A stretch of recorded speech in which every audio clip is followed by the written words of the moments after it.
The history of the soul is a deep and vast one. You may see the soul as just another car, but upon further inspection, one will come to find there is much more to the soul than meets the headlights.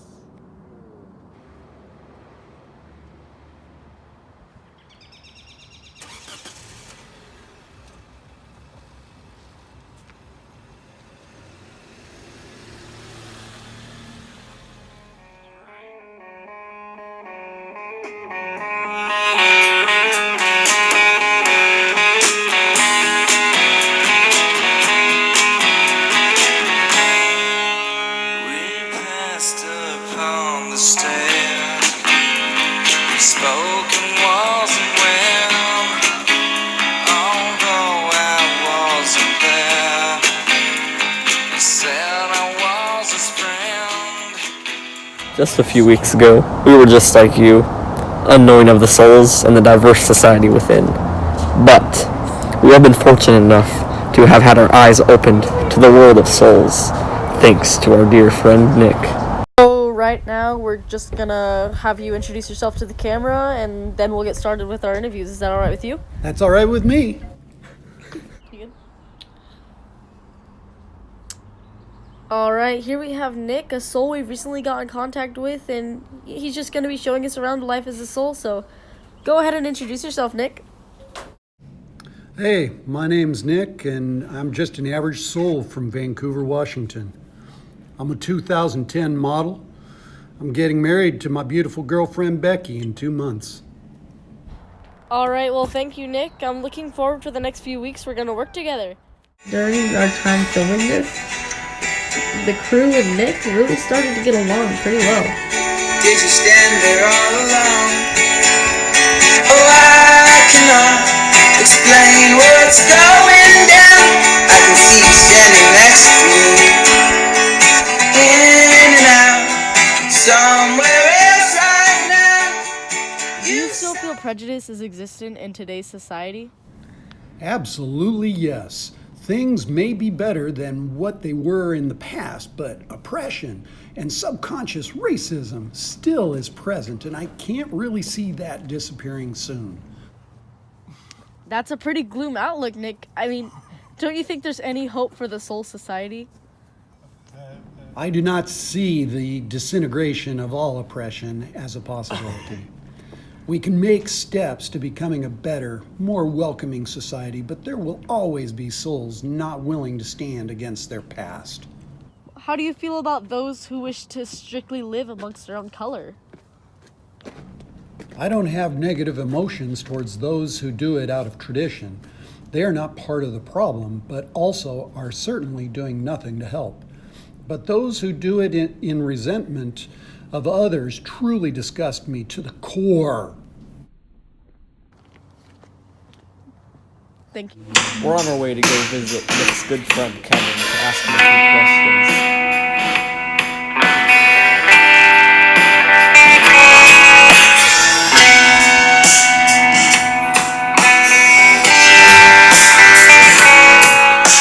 It's hard to get asleep, 'cause in my mind it's worth my time, but I can barely speak. Holding down the final line is where I like to be.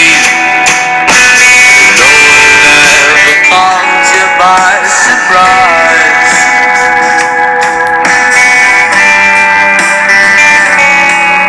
So all I do is think.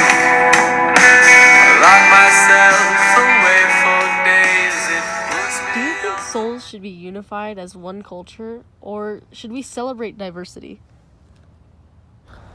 I think we need to come together and recognize others as equals, but not the same. Personally, as a red soul, I am very proud of my cultural heritage. I respect other souls as they are, but I don't think for us souls to be in one community, we need to give up our past, our history, our soul. What's your opinion on the HHS Key Club? Oh my god, don't even get me started on that! The HHS Key Club is a cult association where some souls believe in unity to the point of overconformity and loss of culture and values. They believe all souls should be one color to relieve any possible racism, Instead of celebrating differences, they believe they all must be one. The answer to racism does not lie within destroying all ethnic structure within a society, but to challenge negative views and overcome them, and eventually get to a point of universal understanding and celebration of differences. We went to a nearby park to talk to some locals about whether or not they think racism is still alive in society today. Excuse me, could you repeat that question? Yes. If it weren't for these goddamn red souls taking all our property... Stop! If you ask me, I really don't think racism is that big of a problem in today's society, personally. I think it's safe to say that racism is done and dead for. Alright, here I have Trish and Ryan with me that we ran into at the integrated park, and well, we just really wanted to stop you guys from ask you some questions pertaining to some issues or struggles that you encounter while being in an interracial relationship. And I mean, if you don't mind to expand on any of those, how do you guys feel and why is it happening? Oh, of course, no problem. Well, one problem that really comes to mind and happens often is people will come up to me and ask if this man is bothering me, and yeah, I know, yeah. And I have to reply, well, no, this is my wife, and we've been married for 25 years. I don't know why people can't just understand that and move on with their lives. And I just wish people could be more open-minded and expecting of relationships like these. Well, any conclusions you have, Nick? Well, I've had fun these past few weeks, and I'm really glad we had a chance to start a conversation. After all, that's a huge start to a better future.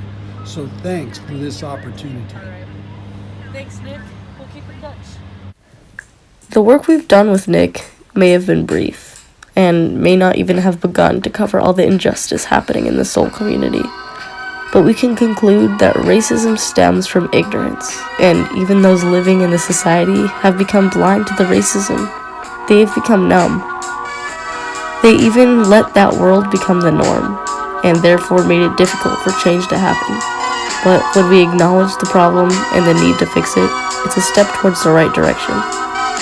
Don't let discrimination become the norm.